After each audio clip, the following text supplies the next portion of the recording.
Hello, and welcome to the Arab Digest podcast. Today, we're going to talk about the war in Sudan, which is now moving into its third year and causing untold damage to the Sudanese people. My guest is Hamid Khalafallah. Hamid is a researcher, policy analyst, and development practitioner. He's currently a PhD researcher at the Global Development Institute of the University of Manchester, examining grassroots movements and political transitions in Africa. Before that, Hamid worked for various international organizations in Sudan for nearly a decade, focusing on governance and development issues. Hamid, welcome to the podcast. Thank you so much for having me, Bill. The UN High Commission on Human Rights released a report on the 13th of February detailing the massacre of thousands of people in the city of Al Fashir after it fell to the RSF, the Rapid Support Forces, last October. Is it your understanding that what happened in Al Fashir is part of a genocide that is being conducted by the RSF? I mean, it is indeed not only because what we saw happening in and around Al Fashir, actually, when Al Fashir was fell to the Rapid Support Forces, but also what we saw happening in El Geneina just a few months after the war erupted, and the massacre and ethnic cleansing amounting to genocide that we saw in El Geneina, particularly against people from African tribes. And we've seen how even, the US has called it a genocide, what happened in the Geneina. And ever since Al Fashir was besieged by the Rapid Support Forces, we as in Sudanese analysts and advocates, but also some of the international organizations, international analysts following Sudan very closely. Ever since that siege started, we've been, engaged in consistent relentless campaigns trying to get the attention of Western governments to tell them a genocide is about to happen in fashion. It's very similar to what happened in Edinena. We don't know this because we can't foresee the future or so on, but because the rapid support forces themselves keep telling us that. They keep telling us that they will end any African tribal presence in Darfur. They kept telling us that everything that they've done in Geneina, but also previously in 2003 and 2004 is going to be repeated. And they kept on very vividly describing what is going to happen in the Fashir. No one listened. No one listened, and it did happen. Do you have an idea of the scale? The UN report talks about thousands, and also extreme violence committed against citizens, women and girls raped. It really is an awful, awful picture. Very hard to have any estimates in terms of numbers. A lot of people, there are thousands of people, tens of thousands of people rather, missing. No one knows where they are. No one knows if they're still in Al-Fashir. No one knows if they fled, if they were killed, and so on. Because, following the numbers of those who made it out of Al-Fashir and fled to towns like Tawila, for instance, in North Darfur, the closest or the first town people have been usually fleeing to ever since Al-Fashir fell to the rapid support forces. The numbers do not add up, and there is a massive, gap in numbers, tens of thousands, if not hundreds of thousands of people who we don't know where they are. So it's very difficult to have estimates, and everyone who made it to Tawila reported the most harrowing stories, reported seeing people, seeing bodies of people on the way while they were walking to Tawila. So it's harrowing stories, but they are very little, accurate estimates in terms of numbers. So it could be in the tens of thousands that have been murdered.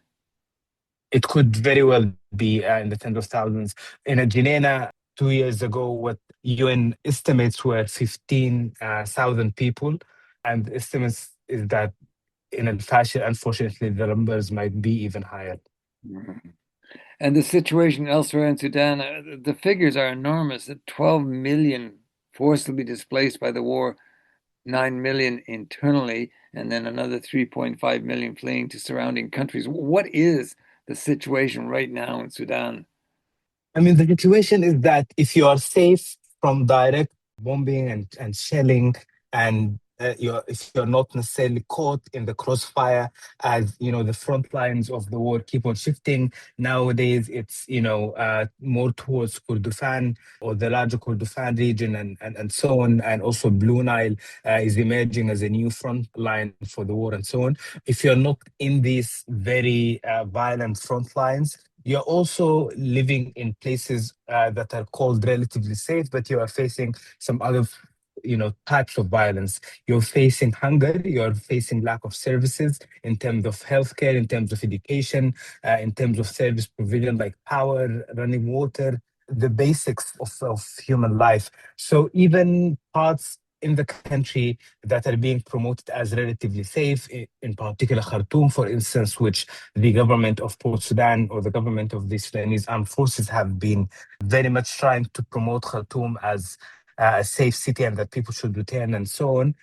Although there might be some level in terms of security, in terms of lack of conflict or lack of active fighting, but the aspects of human security are very much absent. So it is definitely a very terrible situation. Estimates by the UN is that at least half of the population is in need of very urgent humanitarian assistance that is not being made available due to massive gaps in the Sudan humanitarian response plans, due to massive gaps in terms of aid reaching people, because both warring parties continue to politicize aid and continue to obstruct the delivery of humanitarian aid and continue to use hunger as a weapon of war.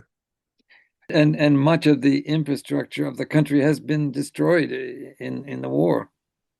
Indeed, particularly in Khartoum, where all sorts of services and governance essentially has been centralized in Sudan's post-independence history. Everything was in Khartoum. If you need to go to school, a good school, you go to Khartoum. If you needed to go to university, a good university, you go to Khartoum. If you needed a good hospital, you go to Khartoum. If you needed any sort of governmental services, you go to Khartoum. So that hyper centralization of services and of governance of state essentially did not serve us well, particularly in the way the war erupted in Khartoum. And all of that was, out of operation in the very first few hours of the war. So 3 years later now, there's a massive gap in terms of infrastructure that provides services.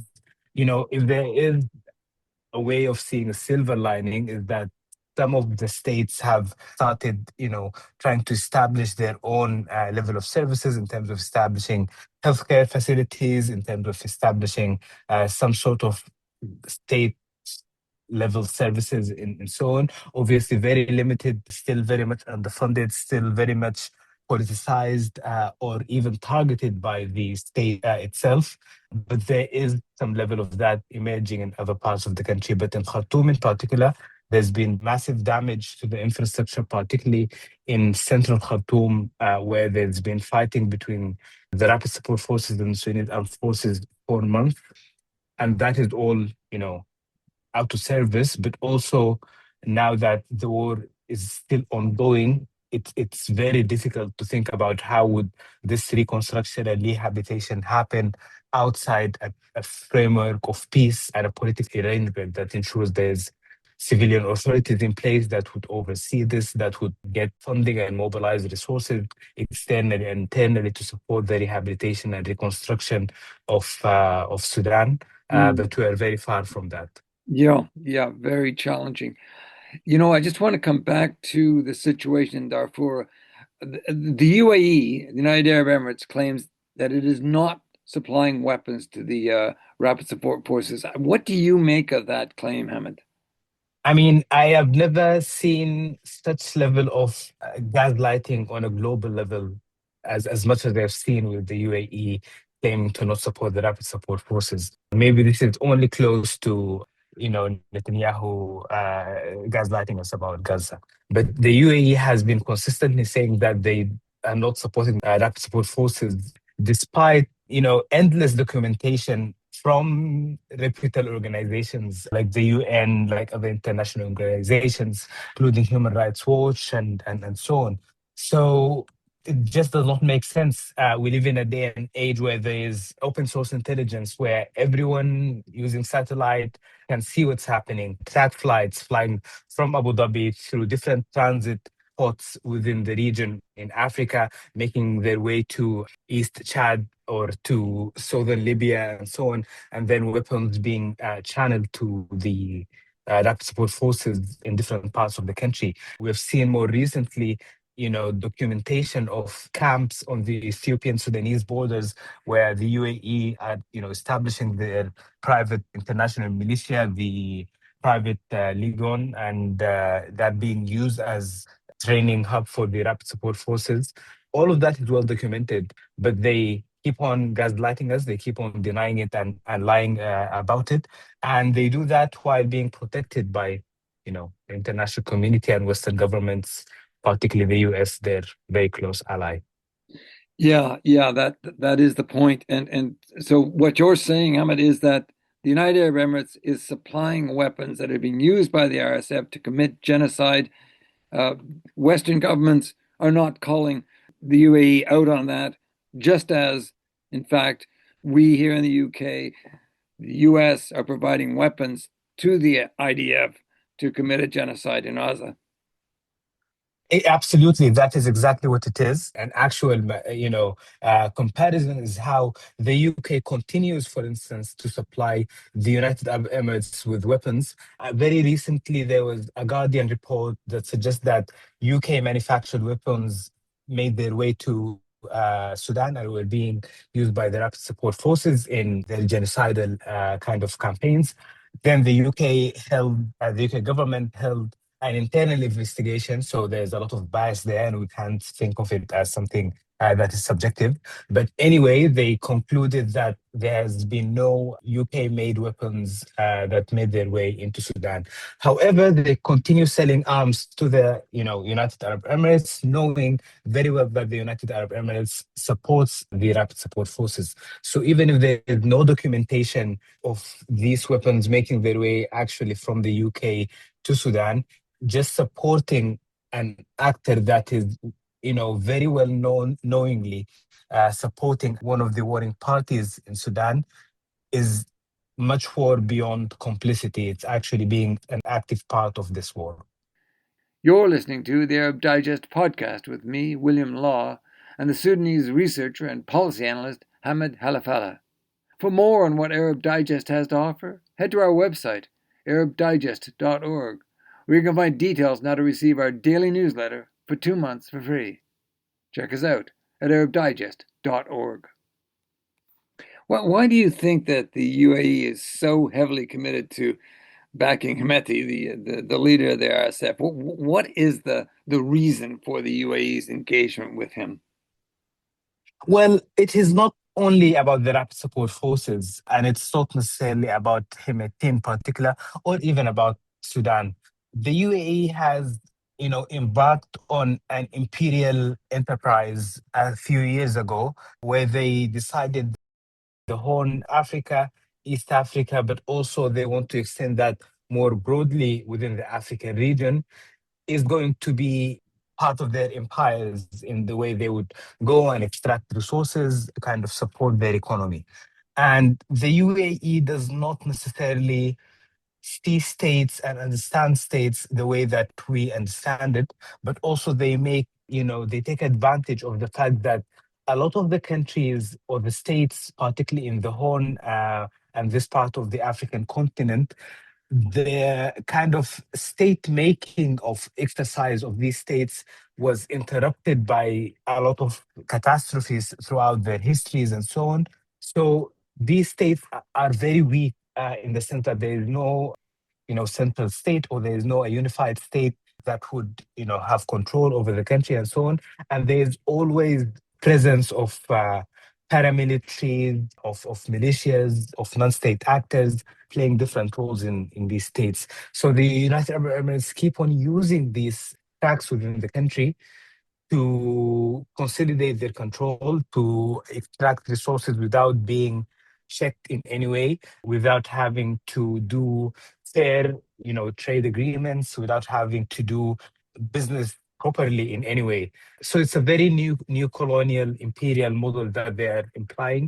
And Sudan is just part of this puzzle. The rapid support forces are part of it, but it's a very central part because Sudan connects North Africa with the Horn of Africa, with East Africa, with the Sahel, and it borders the Red Sea as well.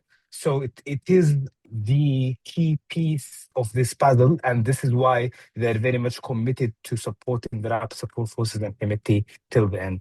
Mm, yeah, yeah. As you say, they are creating a new neo-colonial empire in Africa, and they're playing on the chaos and in fact, encouraging and creating chaos as they do that. But there are other international players, such as the Egyptians and the Saudis. And as I understand it, Ahmed, they're backing Hemeti's rival, General Burhan, who's the leader of the Sudanese Armed Forces, the SAF. How are the Egyptians and the Saudis engaged on the other side of this civil war? So the Egyptians, their engagement and their investment in Sudan's democratic trajectory goes way back to decades. The Egyptian state or the Egyptian regime, obviously it changes, but it's always a very militarized state since post-independence, political history of both countries. They decided that democracy in Sudan is bad news for Egypt.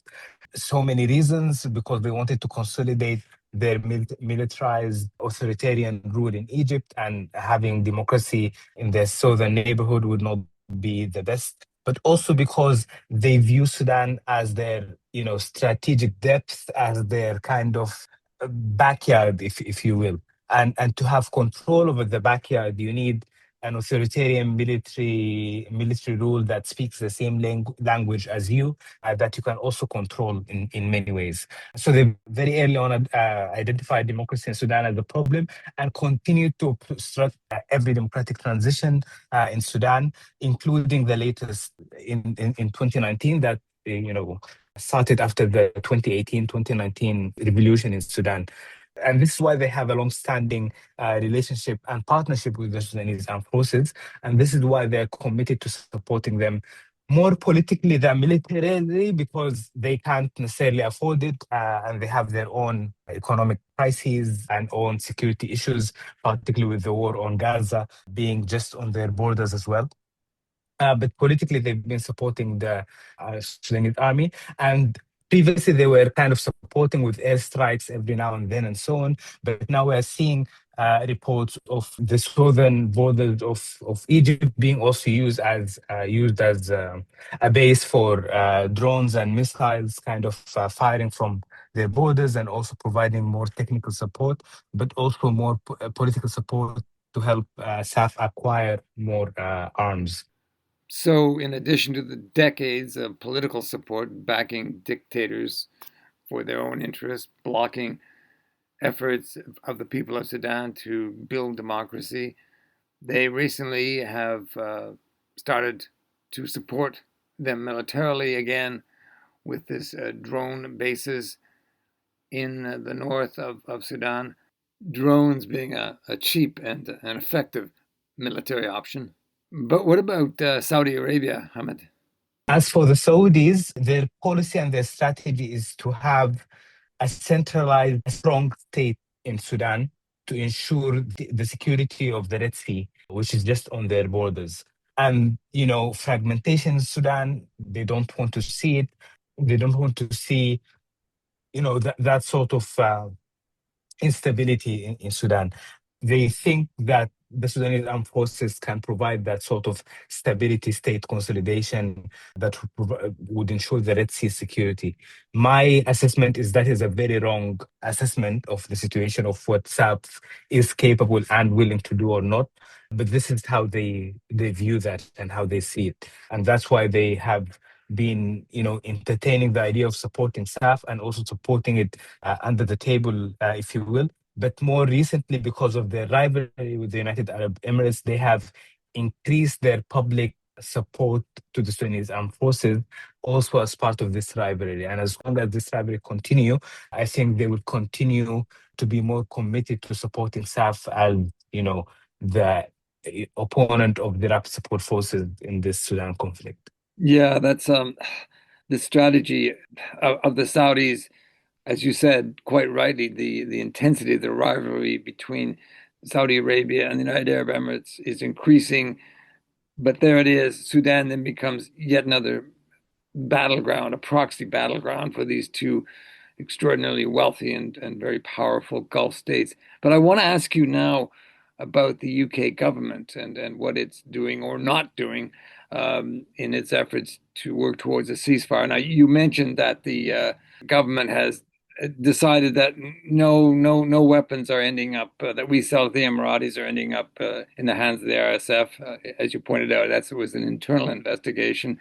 But what about the sanctions? If Ed Cooper, the foreign secretary, announced the sanctions, I think last week, against six individuals in both the RSF and the SAF. Are the sanctions enough? Are they effective? Do they mean anything?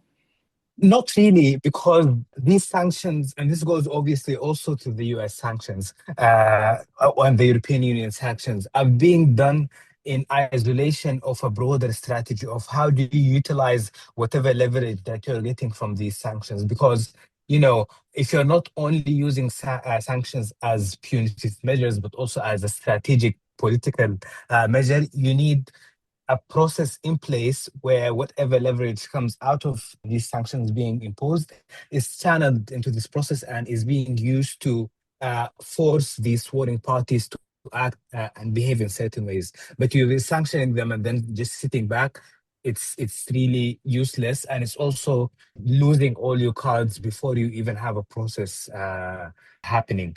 So that's, I think, is not the most useful thing. But also focusing merely on internal sanctions on Sudanese actors or so on, who have decades of experience in terms of how to evade sanctions, in terms of how to establish alternative banking, financial routes and channels because of the long history of sanctions in Sudan.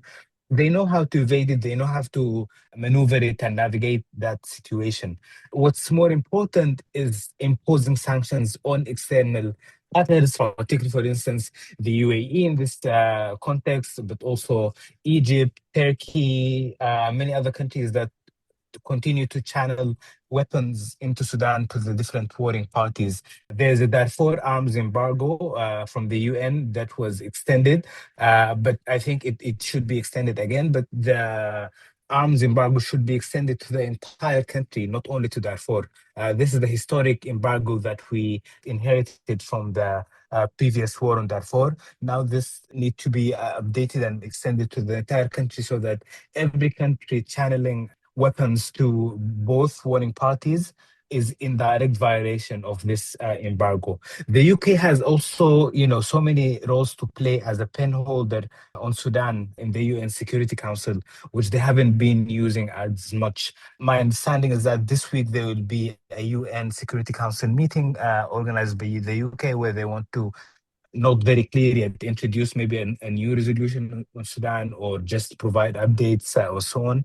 But we need to see more of that happening. We need to see more accountability for external actors who are close allies of the UK, who are supporting the warring parties. We need to see a lot more engagement from the UK in supporting civilian groups to amplify their voices, to ensure that this peace process space or this public discourse in Sudan is not overtaken by the warring parties who shouldn't be the center of attention when it comes to thinking about peace and thinking about the way forward. It should be civilian groups, and this is a role that the UK government, in addition to other, European countries, should be playing, but they have not done much on that so Yeah, far. that's a really important point you make, Hamid, that civilian groups need to be engaged, need to be involved, and you also make the point that okay, sanctions, it's a bit of window dressing, really. The UK could be doing much, much more. Here we are, the conflict now about to enter its third year. The US has launched what it calls the Sudan Humanitarian Fund, and unquestionably, humanitarian aid is important, but surely more needs to happen. So, what do you see as a path towards peace, and what does that path look like, Hamid? Sure. So I think, humanitarian funding is very important, as you pointed out, but we need this to be taken more seriously. For instance, this US, Sudan Humanitarian Fund that was launched a few weeks ago in Washington, D.C., that was more about the US UAE dynamics and trying to aid wash the UAE, and also to show that the US is not that cruel, since they stopped the USAID and stopped humanitarian funding to Sudan and so on. And we have in Berlin, just in April, in a few months, another humanitarian pledging conference, and so on. So we need a bit more consistency. We need a bit more genuinity in these initiatives to ensure that these are things are done to actually, support the Sudanese people on the ground. In terms of, a path to peace, I think what we really need to see a much broader and much more coordinated mediation initiatives. We have the Quad as the main initiative at the moment, comprising the US, Saudi, the UAE, and Egypt, the main countries that are directly engaged in Sudan, which makes sense. You don't make peace with your friends, or you make peace with your enemies, and these are the countries that are involved in the war directly, and these are the countries that hold the most leverage, if you will.